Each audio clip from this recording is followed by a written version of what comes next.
What's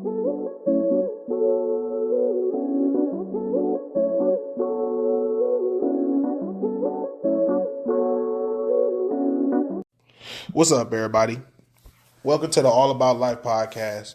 A little bit about an introduction because this is the first episode I've ever done. This is my first time actually doing a podcast. I think I did one loosely with my friend one time, and it was horrible, simply because we talked about baseball. But this is not really that. What I want to get into is my name is Malik Banks, and I'm 25, and I graduated from Wayne State with a bachelor's in marketing, with a specialist in communications. A little bit more about me is hobby-wise, I like to travel. I love sports. From Detroit, but I'm a big Toronto guy. Big Toronto Raptors, Blue Jays, Maple Leafs, big on it. Big on all sports. Huge avid sports fan. I go to games every year. I go to games, in every single sport. I'm a season ticket holder for the Lions, so I'm going to be talking about the Lions a lot. I love science. I love astronomy. Technology advances, whether it's medicine or just in general. Like even kind of war tech is kind of interesting to me. Not too crazy on it, not too well versed, but I won't come in here and talk about anything I don't really know about. So I'm always do some research on that. Another thing is I love traveling. Traveling is really big to me, because when I go through a lot of stuff or, I ain't feeling too well mentally, I travel. I try to get out of get out because it feels like sometimes the walls just close in on me. And, I just feel like leaving and going out the country or just even going to a different state helps. And I've been a lot of places. I done been to Florida, Toronto, Georgia, North Carolina, South Carolina, Virginia. I done been to Texas, Toronto, the Bahamas, Jamaica, Puerto Rico. We've been a lot of places in my life. I've been fortunate enough to do that. So I want to share a lot of stuff from that because there's a lot of memories, a lot of people that you get to learn, different cultures and aspects. And it's, one thing I want to do with this podcast is create personal growth for everybody that listens to it, whether anybody listens to it at all. Either way, it don't matter. But this is to help me as well because I want to grow as well. And I got a lot of thoughts. I started this not because it's easy or because it's an easy way to get into anything, but because it helps me with my thoughts. And one thing I've been learning is focusing on you and doing some things that you want. And I've always wanted to do a podcast. I always just wanted to sit down and shoot the shit. I'm a little bit of a cusser myself, but I always wanted to sit down and just have a conversation about pretty much anything, life. I also like movies. We're going to talk about movies. We're going to talk about all types of genres. We're not going to just talk about whether it was good or not. We're going to talk about the aspects because movies it's more than just what's on the screen. It's the acting, it's the thought, it's it's a lot. It's a lot. The writing and if I don't like cheap stuff. So if I come in here and I want to talk about a movie, I'm going to talk about it. And if I don't like it, I don't like it. And that's just going to have to be my opinion. One thing around this podcast is we all have our opinions. And, we're not going to delegitimize anybody who listens to this podcast. If you feel I'm wrong, call it out. If you don't think it's interesting, call it out. Open and honesty here. Honestly, from at all times. This is, like I said, the first episode. So I just want to get into maybe one or two current topics. I like music, so we're going to be talking about hip hop today. And not like rappers, not like, who just dropped a new album. I don't really care about the EPs right now. I really want to talk about, from a cultural standpoint, one thing in general that has been on my mind is, were we too cautious to not gatekeep our culture and to essentially commercialize it while it does yield money and more success? Because, a lot of rappers from the 90s that were way, way better than the guys now, they didn't sign the type of contracts that they do now. hip hop wasn't as accepted. As much as it was, everybody wasn't a rapper as you look now. Now everybody, you got Kim Kardashian, you got The Rock doing shit. I seen a politician talking about the invasion of the Ukraine, and this man was rapping. This nigga was rapping. He went up there to have a serious conversation about an invasion and somehow decided that today was the day he needed to pick up a fucking microphone and rap. Because everybody thinks it's easy. Because a lot of people think it's easy now. A lot of people think that it's just some little, toy hobby. When back in the day, you used to have to write. You have to actually take care of it because it was a craft. But now it's more of a marketing tool because I'm a marketer. When I listen to commercials, I hear trap beats. Those Atlanta Amigos trap beats. You hear a lot of that now. You can't really go anywhere without hearing hip hop. And the question that I was asking was, does that hurt that culture? Because everybody critiques our rappers now that may not even necessarily have a hand or foot in the culture. And I'm going to say this, and a lot of people are, anybody who listening to this might get a little pissed off about it, but people like MGK or Post Malone, rappers who quote unquote aren't rappers, but when they first started, when you listen to White Iverson, that's a rap song. MGK was rapping when he first got onto the scene. And they were able to shift because of their color. And I believe that they were able to shift out of that situation and say, well, I didn't rap. I'm not a rapper. I don't do that. But they were able to come into our culture, take a fan base and splinter that fan base with them. Because those songs are, when you listen to the 808s, the beats, the actual lyrics, that's a hip hop song in nature. Straight up. You can't really be like, oh, that's not hip hop. That's pop. No, that's hip hop. White Iverson is hip hop. MGK was hip hop. And now these guys are rapping. They're doing rock. And now they've essentially, or pop. Because it's a platform for people to jump on. So I feel like, for myself, the answer is we should have gatekept more. Because I feel as if the way hip hop is now, the way it's going to continue, is that it's going to be nullified of what it comes from, which is the culture. Because now the culture is being lost. Proper etiquette in certain situations, things that we, the creators of that culture, did not allow, are now being done, are now being accepted widely. Like people who are actively not gangsters, but 6ix9ine, an active non-gangster who jumped into the life of being a gangster, thinking that everything was cool and fun until the shit hit the fan, and he was able to absolutely throw everybody under the bus and just move on like it was nothing.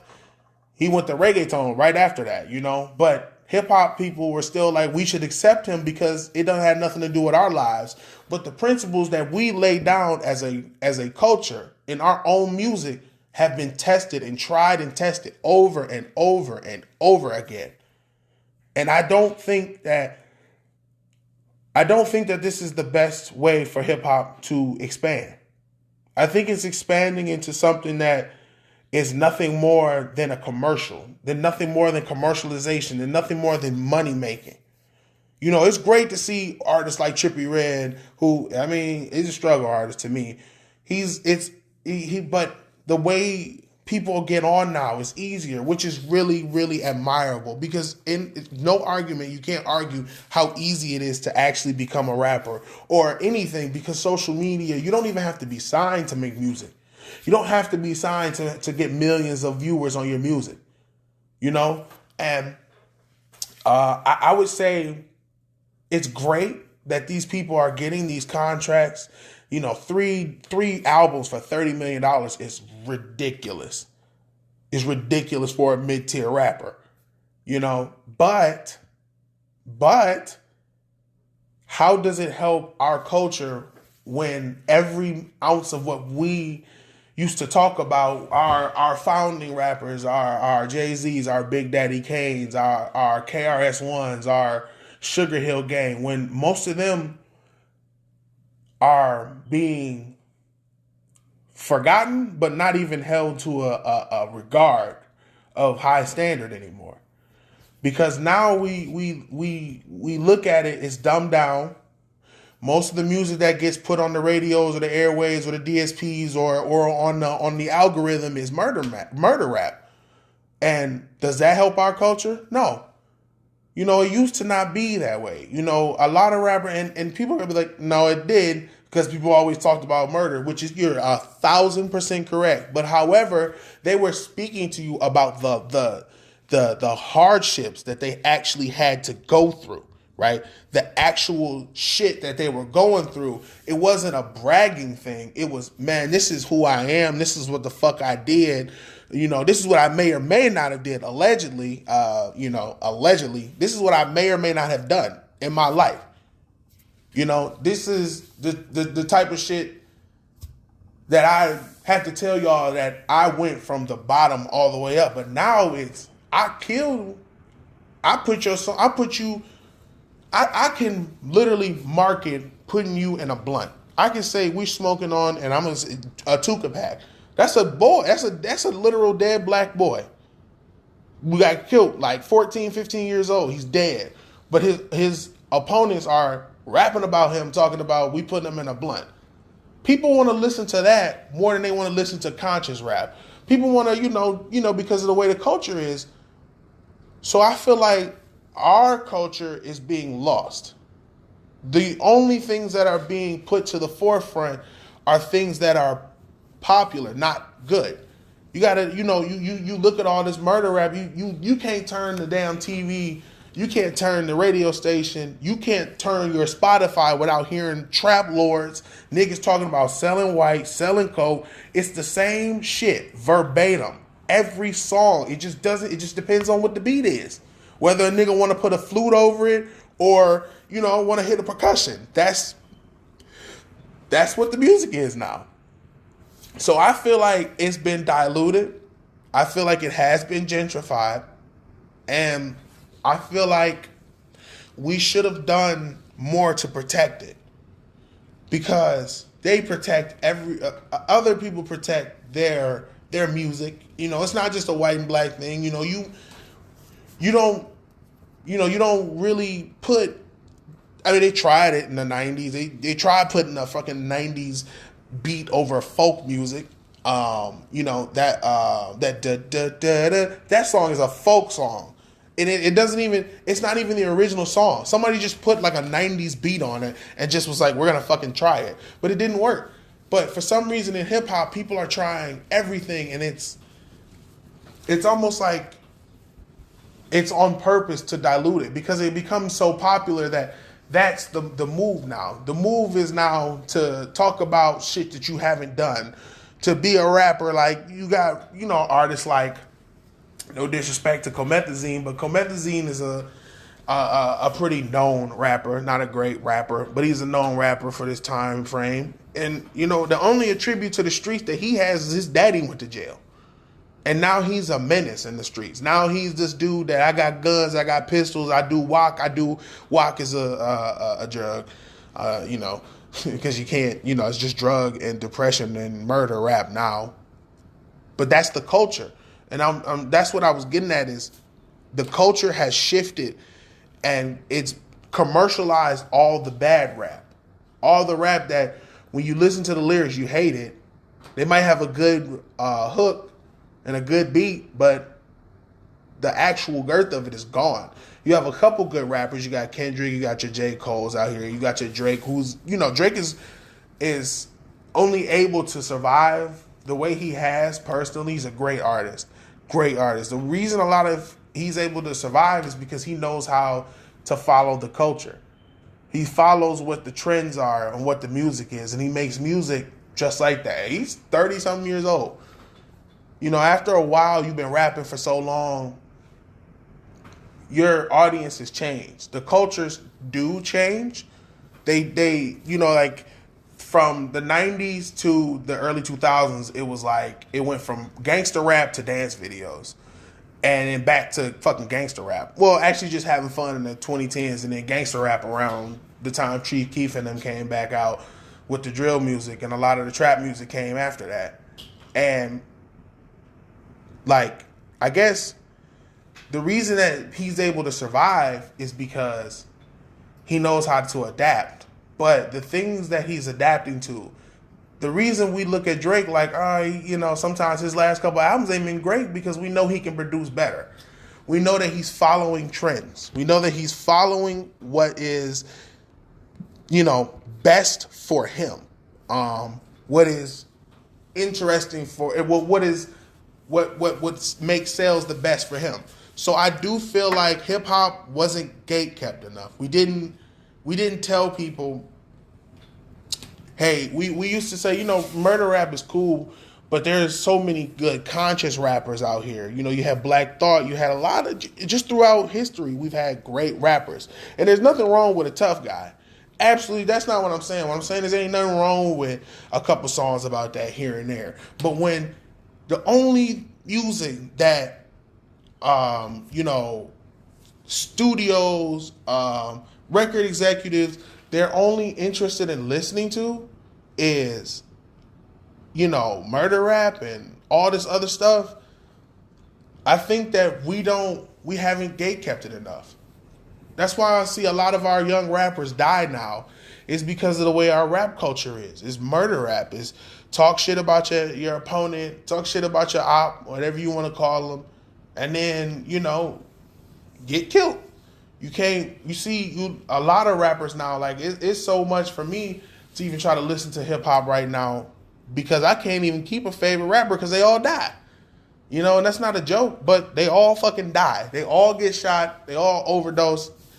And I guess my questions and my own answers, I guess they stand for me as we should have gatekept it because the commercialization of hip hop almost, to me, brings the downfall. I'm seeing niggas like I said earlier, The Rock and Kim Kardashian rapping, and it's just like, what the fuck are y'all doing? You are an actor and you're a socialite. You're somebody who has no experience in rap. Before that, you married a rapper, fine. She did marry a rapper or a producer in hip hop. But before that, she didn't have prior. She wasn't just dropping albums. She wasn't dropping albums when she was with Kanye. But now all of a sudden in 2021, she wanted to drop a fucking song. And it bled over to 2022, but in 2021, she wanted to make a fucking song. And in my mind, I'm like, word? Is that what we're doing? Is hip hop that much of a... It's not even... It's like people don't even view it as a hobby, but they view it as I'm just going to get on by doing this. You got dudes rapping like mosquitoes now. 645 AR is a mosquito rapper. Like, it frustrates me that this guy was at Coachella and Rolling Loud.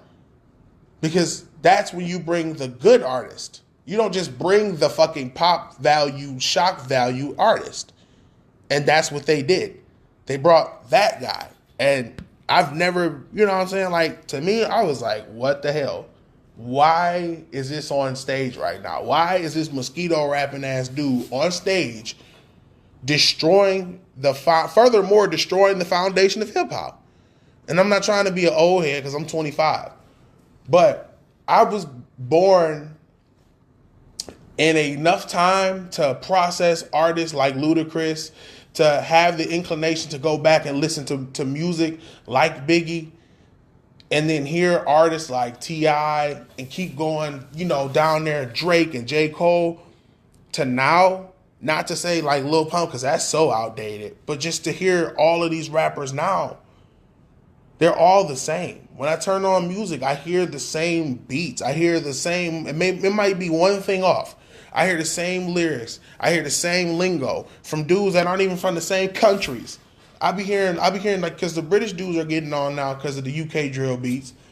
And I be hearing them talk about we on Phoneme's grave. And I'm like, that's not even your thing. You don't even sound right saying it. You sound stupid. You literally sound stupid as shit saying Phoneme because you're not from Chicago. That's not your lingo. You heard that on the internet and you thought, well, I could put that in a song. People are so disingenuous now because rap doesn't have to be genuine anymore. All it has to do is make the sales. And that's why I say the culture has died. Hip hop has died to me. I've moved on to other genres. Honestly, I'd say if you guys ever have a chance, I'd say start listening to house music. Just if you don't want to listen to lyrics, because pop is just pop is pop. Pop is so simple. It's so generic. It's a skeleton. It's a skeleton with a pop beat. It's a skeleton with a skeleton beat. These people don't write their music. You have ghostwriters. You got your Rihannas that make pop music, that ghostwrite pop music, Party Next Door. You have a lot of people that ghostwrite pop music. So I really wouldn't say that. I would say maybe indie music, maybe, rock. I would say the state of hip hop has become so diluted that you should look for other genres. I would say, like I said earlier, house music. That is one great genre. And, techno is to me, it's almost non-cultural. Like you almost can't put a culture on it because there's no words. There are words, but they're not meant to be lyrics. It's not meant to be lyrical. It's meant to be the vibe. And I think that's why I was able to just go to house, because hip hop, I really noticed I was just listening for the beats. Somewhere around 2014, 15, I just stopped listening for the lyrics. I was like, man, I can't hear another dude talk about trying to sleep with another dude's girlfriend one more time. If I hear it, I'm going to scream. Like, I'm actually going to scream because it's just the stupidest shit in the world. So I would say, house has really, really, really good stuff. Detroit Swindle, Goran Gito, both Gorangeto, music that you hear in the store and you're like, oh, it's pretty good, but you never know the artist. That's house music. A lot of times you go into your outlet stores and you hear that like boots and pants shit on. That's that. It's really, really good. And it's actually a really, really, really nice genre that even in the 90s it was even better. It was even better. Like DJ Boring, you should listen to them, or Daft Punk. Daft Punk, both of them were actually splintered from house groups, because that's just, it was such a very, very, very nice genre in the 90s. Underground, deep, all of it. But yeah, that's pretty much what I had to say on hip hop, because I don't really like the way it's going, and I felt like I had to say something about that. So we're going to go on to another topic, which is kind of interesting to me because I just saw something about it. It was just an article. Are we getting more depressed as a nation or as a society? Is the Western Hemisphere becoming more depressed? I read something that says depression rates tripled when the pandemic first hit, but now they're even worse. So that means when you were confined to your house and you weren't able to go anywhere, it tripled. But now, even when you're able to go out, it's even worse. We're stressed. I noticed that a lot of times with a lot of people. I noticed that even just in the music on the radio sometimes, like, it's so depressing. Everything is geared to be emotional. You go on the internet, you see, you don't even notice. Some of those reels, like on YouTube, like I go on YouTube all the time. I don't have nothing to do. I just go on YouTube and listen to reels. And you'll literally listen to some of these reels, and in the background, there's just this emotionally sad music. Like they're trying to gear you to be sad. And, and that's not even the half of it. You have the economy, you have people who are making less money and doing more work. You have so many aspects of it.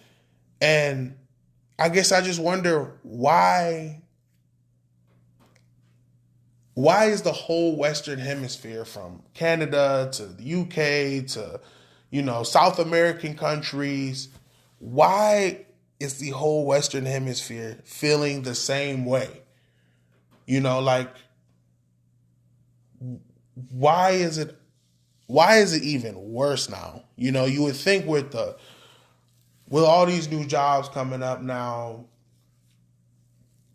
with all this stuff coming up, but then the prices are rising, everything is going up. but there's new jobs, but the jobs they're not paying. They're not going up. The prices are not going up. The salaries aren't going up. The expected workloads are going up. People feel stressed and tired from what I'm gathering from friends, from, just internet comments to science, because I got this article from an educational site. So as weird as that sounds, like people are doing studies on it with actual empirical data, with statistics to show that people are down now. And, I wonder how can we as a collective get back up, because I myself deal with depression. I have, I have depressive episodes a lot. So I know what it's like. And they say that 8.4 of Americans, so just in the US, will feel one major depressive moment in their lives. Like one major depressive situation. It sounds like, oh, that's 8.4 till you realize that's damn near 22 million people. That's 22 million people who are walking around here. And that's just off a survey. That's not even telling all the people who don't actually do surveys, that don't actually like to be bothered with surveys. That's not even just including those people.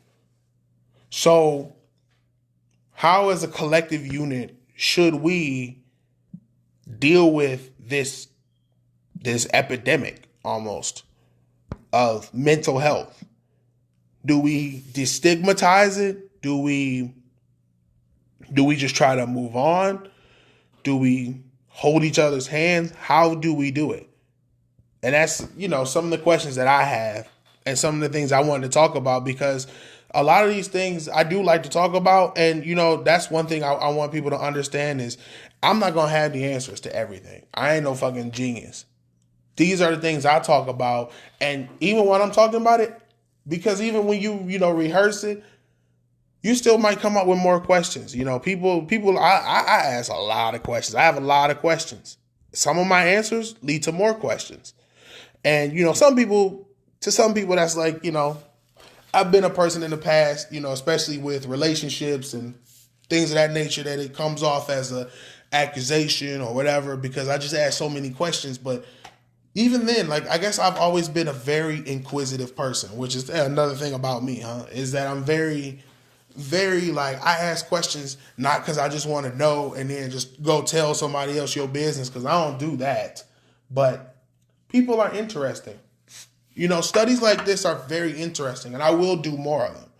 I'll do, science, health, because another thing that's important to me is I'm a very large man, and I'm trying to come down, but health, I noticed, my diet from when I was 400 pounds to now, where I'm 320 pounds. I lost 80 pounds in a year because I realized one day I was so fucked up. I was eating chicken and shit. And I was just damn near like, am I about to have a heart attack? Didn't even know. I'm like 22.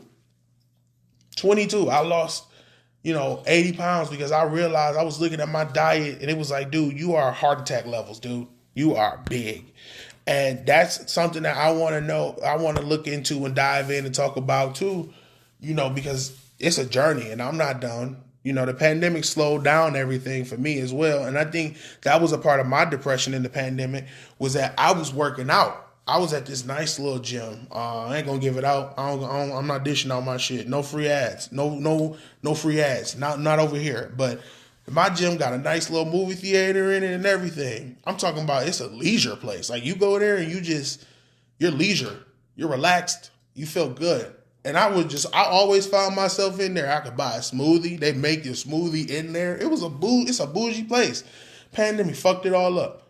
I lost my whole mojo of getting in that gym. I've seen a couple of my friends actually catch COVID from going to the gym. I was like, shit, I really don't want to go, because it's hard. It's hard to put that damn mask on and try to work out with it But I understand why you gotta wear it.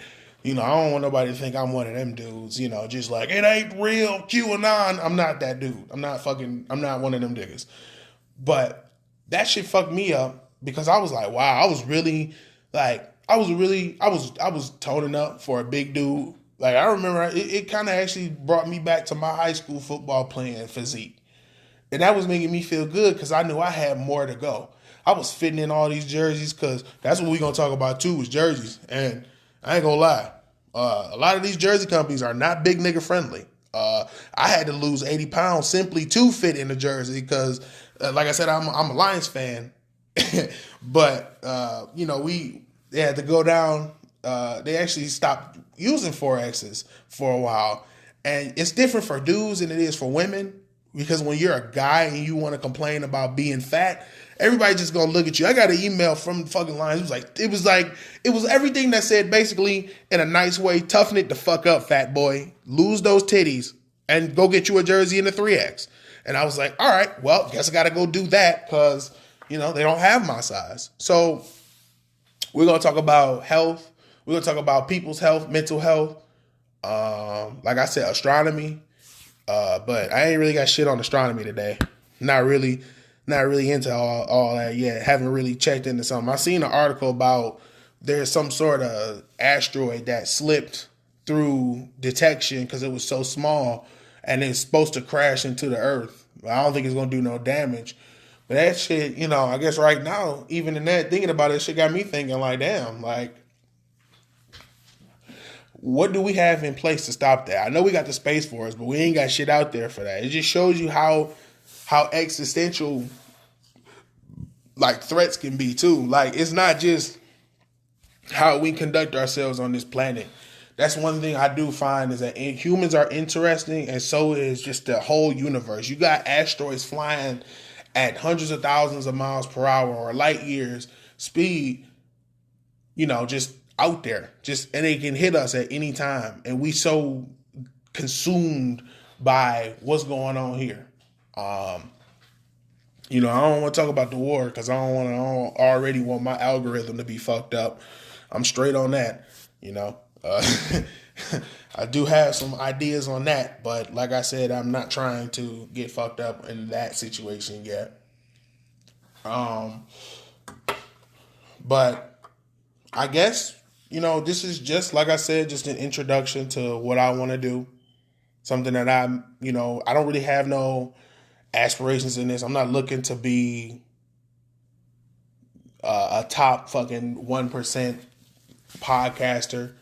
I think I use this because I want people to understand my perspective on life, because I'm so silent in real life. Like, when you're big and black, you try not to you're burly, you're big, you're dark and burly, and people, they take you as intimidating. And it's so frustrating because I'm a sweetheart. I'm a literal fucking teddy bear. I swear to God I am. Like, I'm a really, really nice person. And that's not just some arrogant shit to say. Like, I am nice. Like, I really do like to speak to people and shit, but I don't smile. I got a resting bitch face. So I do this because maybe the people close to me will kind of understand my thoughts. And it's also a good thing because it shows people, because I'm not very great at communicating, my interests, my likes, what I really know and what I don't know. So this is just, the first episode, and, hopefully the first episode to many. I think I'll try to start doing this twice a week. I think next week I want to look at some of the topics in maybe entertainment and sports. Actually, matter of fact, I just realized that there was a article today which personally I thought was very interesting myself, because I'm a person that I don't care what you sleep with, because at the end of the day, that's your life, that's your bed, that's what you do. And I noticed that there was a basketball player, Dylan Brooks, plays for the Grizzlies. He has a transsexual girlfriend, and she sits under, I believe, the floor seats every night. And I thought it was interesting because everybody liked this guy last week. Like everybody was like, this guy can play ball. He's a really cool dude. He's a little funny. He's got it all. But this week, absolutely nobody likes him. You know, some people are laughing at him for his choices. And I guess I wonder, what does it matter to y'all? Like, what does it matter? That's like, for me, I feel like some dudes be so insecure in their own sexuality that they want to bring it out on other people. Because at the end of the day, as long as that nigga put the ball in the hoop, what the fuck does it matter? You know, you got basketball players like Tristan Thompson out here just knocked up another girl. This girl don't have no income, and she talking about she need $1 million a year, or maybe I think it's about $1 million, or maybe more than that a year for to raise their child. You know, you got weirdo football players like Deshaun Watson, you know, sexually assaulting women. Now, mind you, that nigga is not fucking not guilty, okay? Let me say that again. He is a guilty ass nigga, okay? He settled out of court.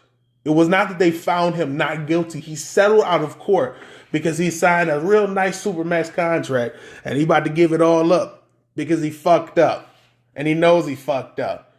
So all these guys that say stuff like that, but you're willing to go watch him and watch him throw a football, but you won't watch a nigga because he, you know what I'm saying, banging down a transsexual person, which it don't matter at all. Honestly, it shouldn't matter to you. So because of that, y'all don't like him no more.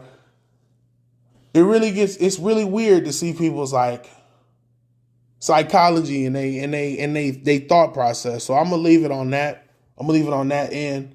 Don't think I'm just I ain't liberal. I'm not Democratic. I'm a middle person, and I believe in fairness for everybody.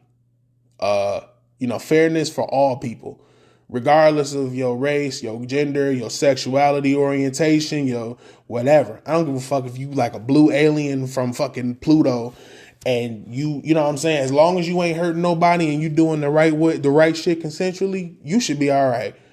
And I think that's something that I want to talk about too, is men's health and men's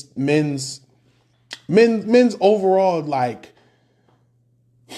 psychology. Like some things and stigmas that we have as dudes is so bullshit. In depth. Not going in depth today, but guys don't like to talk about their problems a lot. We don't really I feel like women have these support systems that are very strong. Some of them don't. Everybody doesn't. But I feel like women have a support system even online.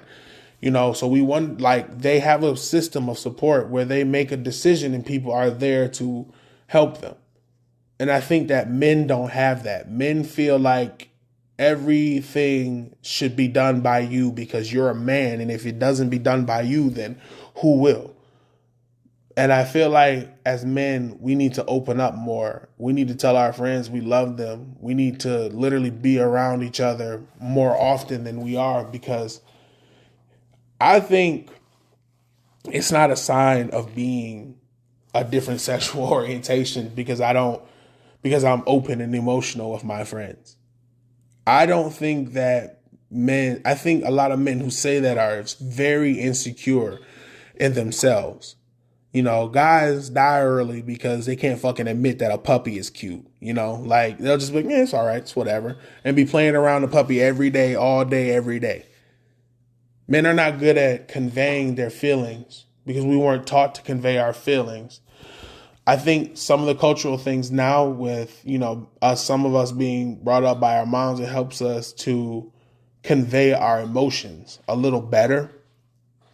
I do think that every household needs to. I do think that there are things that your mother can't teach you that your father needs to. And there's things that your father can't show you that your mother can.